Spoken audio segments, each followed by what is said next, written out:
जो WhatsApp guys, कैसे हो आप लोग। Welcome back to another video. आज हम पढ़ाने जा रहे हैं उत्तल दर्पण द्वारा सूत्र 1/f बराबर 1/v प्लस 1/b का निगमन। कल आप लोगों ने पढ़ा था अवतल दर्पण के द्वारा सूत्र, आज बताएंगे उत्तल दर्पण के द्वारा इस सूत्र का निगमन। और ये क्लास 10th एंड 12th दोनों के लिए बहुत इंपॉर्टेंट क्वेश्चन है। इससे न्यूमेरिकल बहुत ज़्यादा आते हैं, कभी कभी ये भी एग्जाम में आ जाता है। चलो देखते हैं। सबसे पहले ये एक उत्तल दर्पण बना लिया, ये उसकी मुख्य अक्ष के समांतर चलने वाली किरण उत्तल दर्पण में टकराने के बाद ऊपर निकल जाती है और इसको आभासी माध्यम में पीछे बढ़ाया गया तो ये अपर कार्टिस। फिर दूसरी किरण को ये बढ़ाएगा तो दर्पण में टकराने के बाद इसी माध्यम में वापस लौट आए, फिर इसे आभासी माध्यम में पीछे बढ़ाएगा तो ये सी पर काटती है। फिर ये दोनों यहाँ इस पॉइंट पर मिलती हुई प्रतीत हो रहे हैं, तो यहाँ पर ये प्रतिबिंब प्राप्त हुआ ए डैश बी डैश। सारी वैल्यू हम लोगों ने लिख दी है। पी ए की वैल्यू है माइनस का यू, क्योंकि ये इधर को नापी जा रही है। पी ए डैश की वैल्यू है वी, पी एफ की वैल्यू है एफ, पी सी की वैल्यू आर। चलो इसकी गणना करते हैं, इस सूत्र का निगमन करते हैं कि ये सूत्र कैसे निकलेगा। तो देखो ये त्रिभुज बनना है, एक ये त्रिभुज बनना है, एक ये त्रिभुज बनना है। त्रिभुज ए बी सी तथा त्रिभुज ए डैश बी डैश सी समरूप होंगे। ये दोनों तो त्रिभुज समरूप होंगे। क्यों समरूप होंगे वो भी आप लोगों को दिखाते हैं। ये देखो लंब पड़ता है तो 90 डिग्री, ये भी होगा 90 डिग्री। और ये दोनों में ये एक उभयनिष्ठ कोण है, दो एंगल बराबर है, समझ लो ये त्रिभुज आपका समरूप होगा। समरूप त्रिभुज के नियम होते हैं कि इनकी भुजाओं का अनुपात हो जाता है। तो A B upon A dash B dash equal to A C upon में ए डैश सी, ये वाली भुजा फिर ये वाली भुजा। इसको मान लेते हैं समीकरण नंबर 1। फिर इसी प्रकार एक ये त्रिभुज बनना है, ओ यहाँ पर कोई पॉइंट रख लेते हैं, डी है यहाँ पर, तो ओ डी एफ। इसी प्रकार देखते हैं त्रिभुज ओ डी एफ तथा त्रिभुज ए डैश बी डैश एफ समरूप होंगे। ये भी त्रिभुज समरूप होंगे उसी नियम से, जो वो वाले त्रिभुज समरूप के। ओ डी एफ ये वाला त्रिभुज, ए डैश बी डैश एफ ये वाला त्रिभुज। तो देखो इनकी भुजाओं का अनुपात ओ डी अपान में A dash B dash equal to O F upon में ए डैश एफ।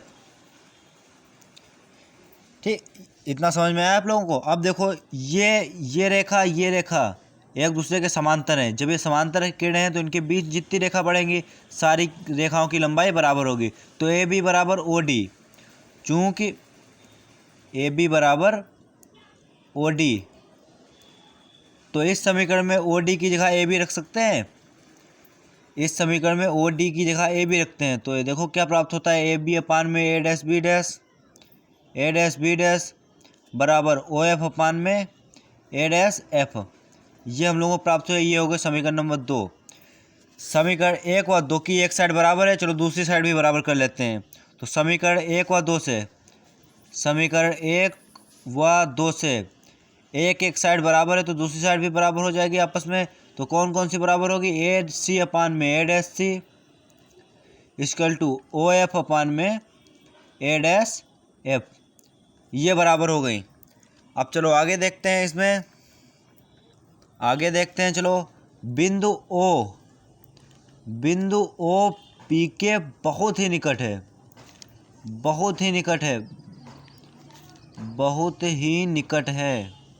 जब बिंदु ओ पी के बहुत ही निकट होगा तो क्या स्थिति होगी आप लोग को दिखाते हैं। बिंदु ओ पी के बहुत ही निकट है, तो बिंदु ओ पी के बहुत ही निकट है तो ये दूरी हो जाएगी एफ पी बराबर एफ ओ, एफ पी बराबर एफ ओ।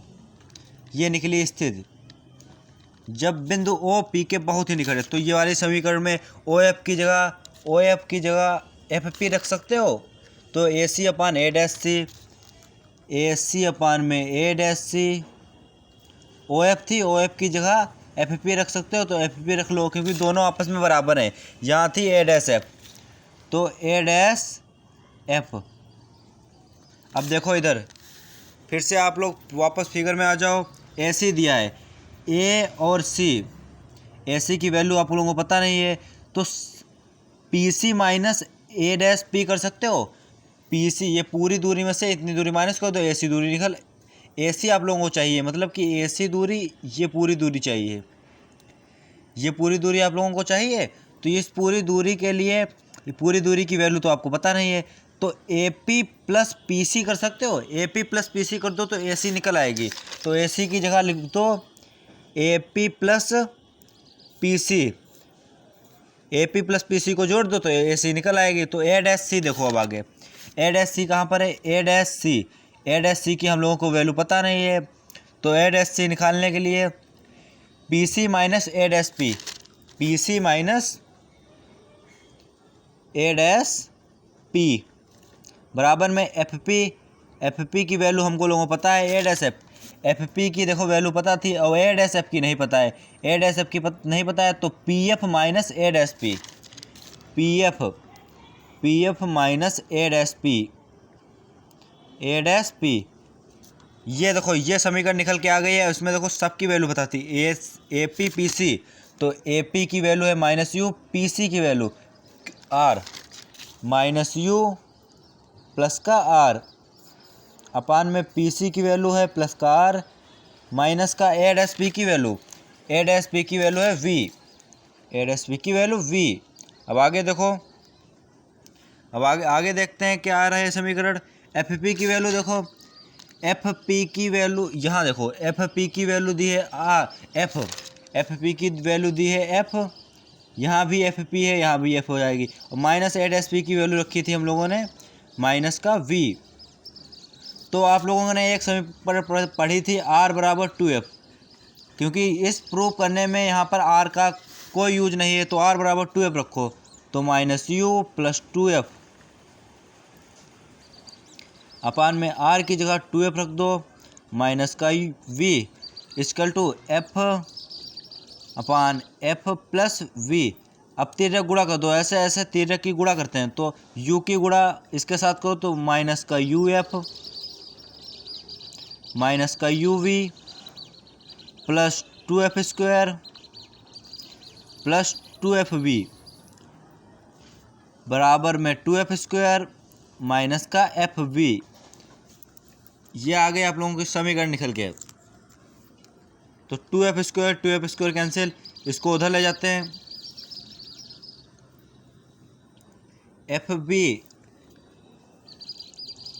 यहाँ से 2f बी, फिर यहाँ से माइनस का एफ बी है, तो इधर इसको उधर ले जाते हैं, तो माइनस का यू एफ माइनस का you V equal to minus का एफ बी माइनस का एफ बी। यहाँ पर हमको लग रहा है कुछ गलत रॉन्ग हो गया है, चलो दोबारा देख लेते हैं कहाँ पर गलत हो गया है। शायद यहाँ पर गलत हो गया है, ये वैल्यू तो प्लस में आ रही है, इसको माइनस में क्यों रख दिया हमने।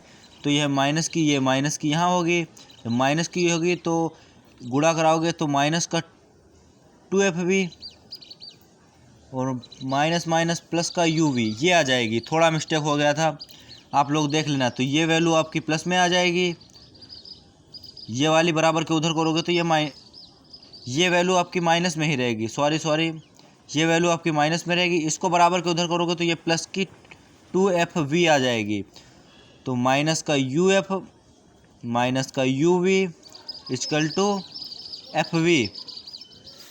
अब समीकरण को uvf से भाग देने पर, समीकरण को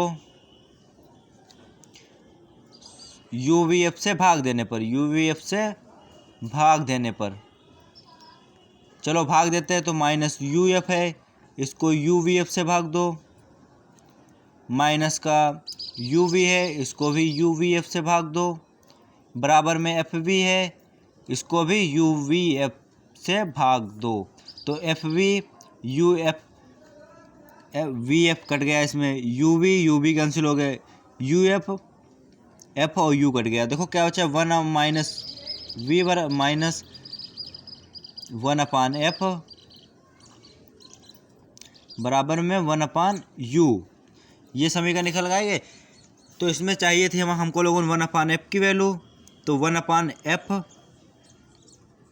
को उधर ले जाते हैं, बाकी सबको इधर करते हैं। तो 1/f बराबर 1/u प्लस 1/v। ये वैल्यू उधर जाएगी प्लस में हो जाएगी, ये इधर आएगी तो माइनस में हो जाएगी। ये वैल्यू उधर जाएगी तो प्लस में हो, ये प्लस में हो जाएगी, ये माइनस में। ऐसा लग रहा है फिर से कहीं मिस्टेक हो गया। चलो एक बार और गुणा करके देख लेते हैं। माइनस यहाँ पर शायद मिस्टेक हो गया, तो देख लेते हैं एक बार और। माइनस UF प्लस UV, तो 2f² माइनस का 2FV, और ये हो जाएगा 2f² माइनस का FV।